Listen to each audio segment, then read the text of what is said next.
교재는 217페이지 제4회 실무 기출문제가 되겠습니다. 2022년 1월에 출제되었던 88회 기출문제를 2023년도 버전에서 풀어볼 수 있도록 재구성한 문제가 되겠습니다. ERP 회계 시뮬레이션 문제를 풀어보시기 위해서는 기초 데이터가 반드시 필요합니다. 이 기초 데이터는 나눔 클래스 자료실에 참고하셔서 다운로드 받으신 후 복원하신 후 5504 주식회사 청인가전의 이수민으로 로그인 하겠습니다. 자, 로그인 창에서 청인가전 그리고 이수민으로 로그인하면 상단에 사용자는 이수민 그리고 회사는 5504의 주식회사 청인가전이 되겠습니다. 이렇게 준비가 되셨으면 이제 문제를 푸실 수 있습니다. 그럼 시작하도록 하겠습니다. 1번 당사의 회계 관련 시스템 환경 설정으로 옳지 않은 것은? 이라고 물어봤습니다. 그럼 여러분 시스템 환경 설정은 그렇죠. 시스템 관리 모듈에 있어요. 시스템 관리에 회사 등록 정보, 시스템 환경 설정. 그런데 이렇게 들어가는 루트를 잘 모르겠다. 그럼 어디다가 Go 여기에서 시스템 이렇게 치시면 시스템과 관련된 메뉴가 다 뜨죠. 한번 쳐볼까요? 한글로 쳐주세요. 이렇게 시스 두 글자만 쳐도 시스템 환경 설정이 돼요. 그럼 얘를 클릭하시면 이렇게 열립니다. 자, 열리셨으면 첫 번째 회계 관련 시스템이라 그랬으니까 회계로 바꾸세요. 자, 회계 바꾸셨죠? 등록된 자산은 월할 상각 방식으로 상각한다.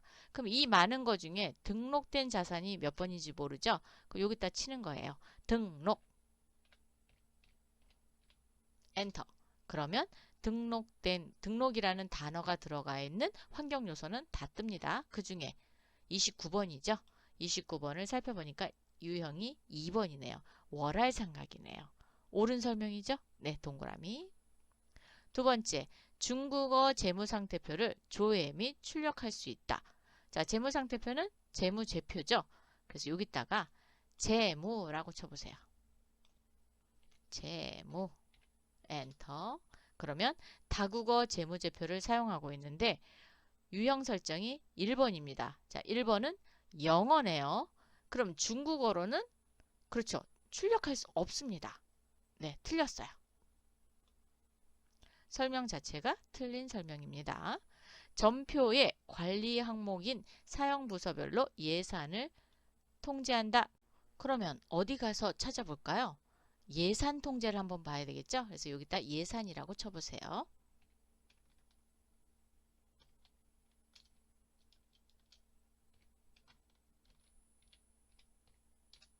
그랬더니 예산 통제 구분이 있고 관리 여부가 있고 관리 개시일이 있는데 통제 구분입니다. 여기 통제한다 그랬으니까 통제 구분을 어디로 하냐? 1번으로 돼 있어요. 자, 1번은 사용 부서네요. 그래서 사용 부서별로 예산을 통제합니다. 옳은 설명입니다. 전표를 출력할 때 4번 양식을 기본 양식으로 사용한다 그랬죠? 그러면 전표 출력이니까 출력 한번 해볼까요? 또는 전표 하셔도 돼요. 출력. 그랬더니 전표 출력 기본 양식은 몇 번? 4번. 네, 맞습니다. 그래서 1번의 답은 2번이 잘못된 설명입니다. 두 번째, 차변에 보기에 판매비와 관리비 계정을 전표 입력 시 증빙을 필수 입력해야 하는 계정은 그랬어요. 자, 계정과 관련된 메뉴를 열어보는 건 계정 과목 등록입니다. 회계관리의 기초정보 관리 계정 과목 등록입니다. 판매비와 관리비 그랬으니까 800번대 오시면 돼요. 판매 관리비 800번대 클릭. 수도 강렬비 커져 갖다 놓겠습니다. 증빙은 여기입니다. 증빙 필수 입력 여부가 선택으로 되어 있네요. 그죠? 이번에는 교육훈련비입니다. 교육훈련비 여기 있습니다. 825번이죠. 증빙 필수 입력 여부는 선택입니다. 이번엔 도서 인쇄비 바로 밑에 있네요. 도서 인쇄비는 필수입니다. 그러니까 필수로 입력하는 계정 과목은 도서 인쇄비가 되겠죠. 사무용품비도 한번 볼게요. 사무용품비는 829번 여기 있습니다. 선택으로 되어 있습니다. 그래서 2번의 답은 3번 도서 인쇄비가 되겠습니다. 3번 다음 중 사원 등록에 대한 설명으로 옳지 않은 것은 자 사원 등록은 시스템 관리의 회사 등록 정보 사원 등록입니다. 부서를 스페이스바 누르거나 또는 딜리트 키를 눌러서 지워 주셔야 돼요. 그래야 전체 사원이 다 보입니다. 조회. 첫 번째, 등록된 사원 코드는 수정할 수 없다. 네, 이거는 당연히 코드는 수정 안 됩니다.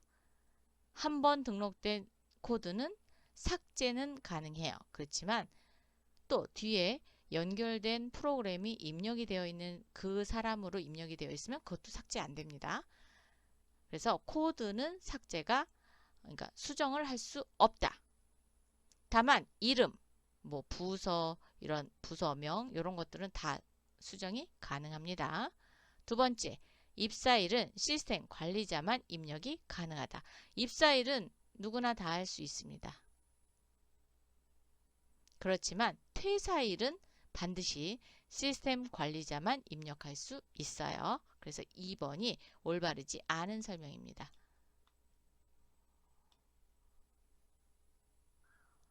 세 번째, 박혜수 사원의 입사일은 2023년 9월 14일이다. 박혜수 커져 갖다 놓으시고 입사일 2023년 9월 14일 맞네요. 네, 동그라미죠. 신서율 사원은 ERP 프로그램을 운영하지 않는다 그랬거든요. 신서율 커져 갖다 놓고 어디를 봐야 되느냐? 여기입니다. 사용자 여부가 부로 돼 있어요. 지금 부, 이렇게 돼 있죠. 여로 되어 있는 사람은 아이큐브 핵심 ERP 프로그램을 운영할 수 있는 거고요. 부로 되어 있는 사람은 로그인 자체가 안 됩니다. 그래서 사용을 할 수 없어요. 정말 그런지 한번 볼까요? 지금 보시면 이수민, 전윤호, 김종민만 여죠. 로그아웃을 열어서 사원 코드를 선택해 보십시오. 그랬더니 이수민, 전윤호, 김종민, 신소율 안 나왔죠? 즉 이 세 사람만 핵심 ERP 프로그램을 운영할 수 있는 겁니다. 다시 들어와서 사원 등록을 열어보겠습니다.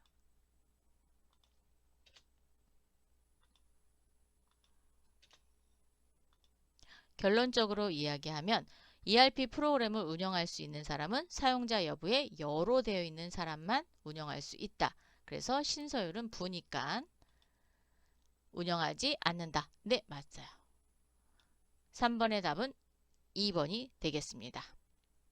네 번째, 주식회사 청인가전 본점 2023년 매출액이 가장 높은 분기는 언제인가? 매출액입니다. 그리고 분기로 물어봤어요. 이럴 경우에는 회계관리에 결산 재무제표 관리에 기간별 손익계산서라는 게 있습니다. 클릭해 보세요. 클릭하셔서 분기 탭으로 오세요. 분기별 탭으로 오셔서 조회. 그러면 1, 4분기, 2, 4분기, 3, 4분기, 4, 4분기 이렇게 분기별로 나타나고요. 매출액이 가장 높은 분기를 물어봤으니까 매출액 맨 윗칸이네요. 가장 높은 곳은 어딜까요? 아, 여기 뒤에 숫자가 조금 이렇게 하면 잘 보이죠? 그러면 4, 4분기보다 3, 4분기가 더 많이 매출이 됐습니다. 5억 6천이잖아요. 5억 3,700이고요. 답은 3번. 여러분 숫자 보실 때 잘 보셔야 돼요. 5번 2023년 7월에 주식회사 청인가전 본점에서 현금 지출이 가장 많았던 판매 관리비 계정 과목은 무엇인가 그랬거든요. 현금의 지출을 알 수 있는 곳은 1월계표입니다. 메뉴바 열으셔서 전표 장부관리의 1월계표 7월에 대한 것만 물어봤습니다. 그래서 월계표 쪽으로 오셔도 되고요. 여기서 하셔도 됩니다. 근데 월계표 쪽으로 오세요. 네. 시스템 날짜 올라왔기 때문에 7월이 세팅이 됐습니다. 그러면 그냥 하시고요. 만약에 쳐야 된다. 그러면 2023년 07월 2023년 07월 이렇게 하시면 됩니다. 판매관리비 쭉 올리셔서 현금 지출액입니다. 현금 지출액 여기를 보셔야 돼요. 여기를. 요게 현금 지출액이죠. 얘는 총 지급한 개고요. 그래서 현금 지출이 가장 많은 것은 복리후생비는 253만원, 교육비는 230만 5천원. 그런데 여기에서 나와 있는 보기 중에 가장 높은 거 찾으시면 돼요. 복리후생비 253만원, 여비교통비 53만원, 통신비 80만 9천원, 차량유지비 없습니다. 답은 복리후생비가 되겠죠?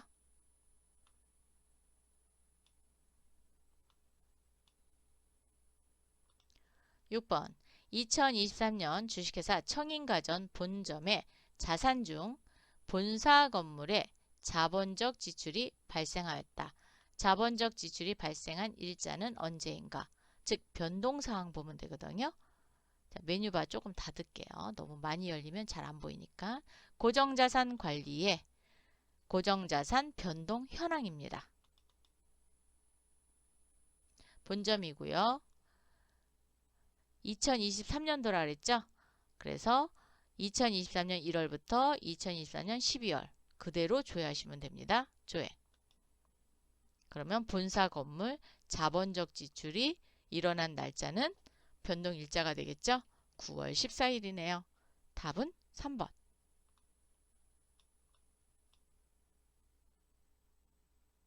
7번 당사는 예산을 사용 부서별로 관리하고 있다. 2023년 한 해 동안 재경부에서 사용한 예산 중 접대비 계정의 집행률은 집행 방식은 승인 집행으로 조회한다 그랬어요. 예산을 집행한 결과를 물어본 거거든요. 그래서 예산 관리의 예산 실적 현황입니다. 1월부터 12월이고요. 한 해 그랬으니까 1월부터 12월. 부서는 재경부였어요. 집행 방식은 승인 집행입니다. 바꾸겠습니다. 승인 집행으로. 그리고 접대비란에 커져 갖다 놓으시고 집행률 여기입니다. 97.403. 그러면 소수점 이하는 버렸네요. 그죠? 97%. 4번이 되겠습니다. 8번 주식회사 청인가전 본점에 2023년 상반기 발생한 전표 중 전표 상태가 미결인 전표는 몇 건입니까? 라고 물어봤거든요. 미결을 볼 수 있는 것은 승인 해제밖에 없습니다. 그래서 전표 장부관리의 전표 승인 해제입니다. 클릭. 자, 미결이죠. 기간은 상반기입니다. 기간 입력 눌러서 상반기 꾹 눌러주세요. 확인. 하나, 둘, 셋, 네 건이네요. 답은 2번이 되겠네요.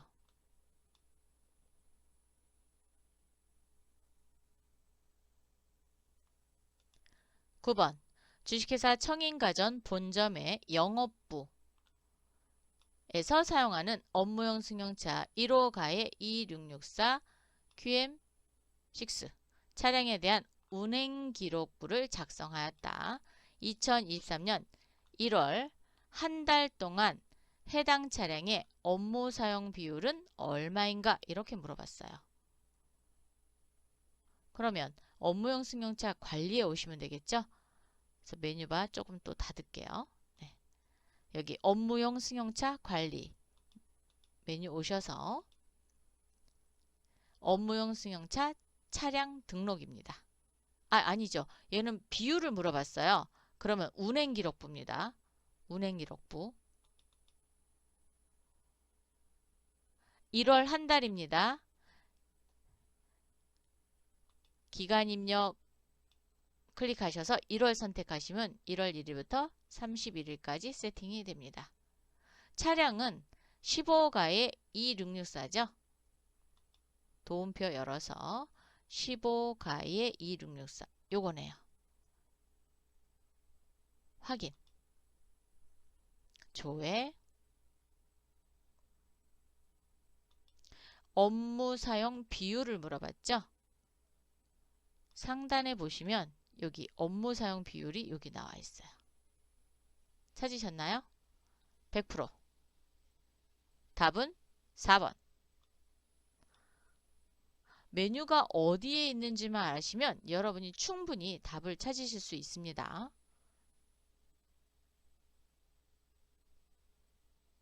10번. 주식회사 청인가전 본점에 2023년 3월 한 달 동안 발생한 현금의 출금액입니다. 현금 출납장 가겠습니다. 메뉴바 열어서 전표 장부관리의 현금 출납장 기표기간은 그렇죠. 3월 한 달간 선택하면 되죠. 자, 3월 꾹 눌러주시고 확인. 출금액은 얼마입니까? 그랬으니까 출금의 월계 461만원이 되겠네요. 답은 2번. 그렇죠. 이렇게 푸시면 되겠습니다. 지금 좀 열려있는 거 좀 닫아주세요. 오른쪽 마우스 눌러서 모두 닫기. 근데 시험 문제를 푸시면서 하나 풀고 닫고 하나 풀고 닫고 이런 연습도 하시는 것도 좋습니다. 왜냐면 교육용 프로그램은 중간에 에러가 뜰 수 있어요. 그래서 에러가 뜨면은 뭐 없어지거나 그러는 건 아니니까 닫았다 다시 열으시면 되겠습니다. 이렇게 해서 10번 문제까지 풀어봤습니다.